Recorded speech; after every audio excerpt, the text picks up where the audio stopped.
Ethiopia was the first African country to invite Black Americans and African descendants all over the world to come back to their ancestral homeland. As an Ethiopian myself, it makes me really sad to talk about this because I never learned it in school. No one talks about this, and this history is hidden from us. We understand why this huge history, relevant history, is hidden from us because the enemy benefits from us dividing. Watch this clip. We'll come back and discuss. Most people don't know that Ethiopia, aka Abyssinia, was the first African country to call African Americans back to their homeland. Empress Zatu was the first queen of kings of Ethiopia from 1916 to the 1930s. Zatu wrote a letter also known as the Call to Africa.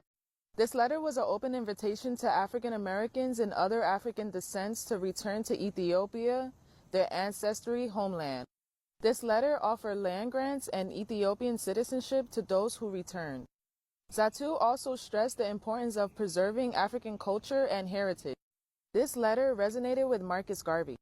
He was a prominent Jamaican African leader who saw Ethiopia as a symbol of African pride and independence. And this was the start of Garvey's Universal Negro Improvement Association, which actively promoted the idea of returning to Africa. Zatu's letter helped influence the Pan-African movement. As her letter is hard to find online, I got in contact with the researcher Julia Bonanchi, who sent me an excerpt from her book that mentions. She first explained how the invitation left some traces because it was shared during the UNIA convention. As is mentioned in her book, the Queen of Abyssinia assured them of cordiality, which I invited them back to the homeland, particularly those qualified to help solve our big problems and to develop our vast sources, teachers, artisans, mechanics, writers, musicians, professional men and women. Empress Zoditu wrote a letter called Call to Africa.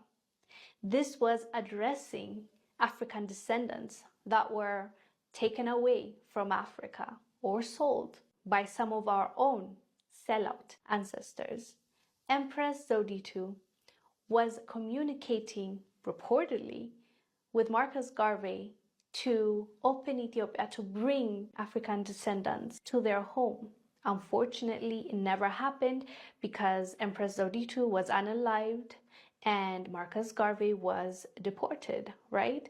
So this part of history that happened in the 1920s is hidden to the point where even Pan-Africans don't know about this. You might say, why is it so important this happened in the 1920s? It's relevant because it shows what kind of unity and solidarity was there even in the 1920s. Even in the 1920s, our people were trying to come together. But it never happens because it's a risk for others. It will bring total chaos if us, Black people, come together, if we help each other, if we build each other. It's a threat. We just don't know it. We just don't see it. And a lot of our history has been hidden from us. Usually we hear about the divisiveness and the hate that we have for one another, and they highlight and they show us when we don't like each other. Even the algorithm pushes that toxicity that is between certain groups of people, and it pins us against each other. I believe history is there so we can learn from it, and we can improve, and we can do better. And this history for me is relevant because it shows us that there's an enemy that doesn't want us to come together. Our ancestors actually wanted to reunite, wanted to come together and work as one. But each time they tried to do that, it was shut down. Anyways, fam, let us know down below what your thoughts are.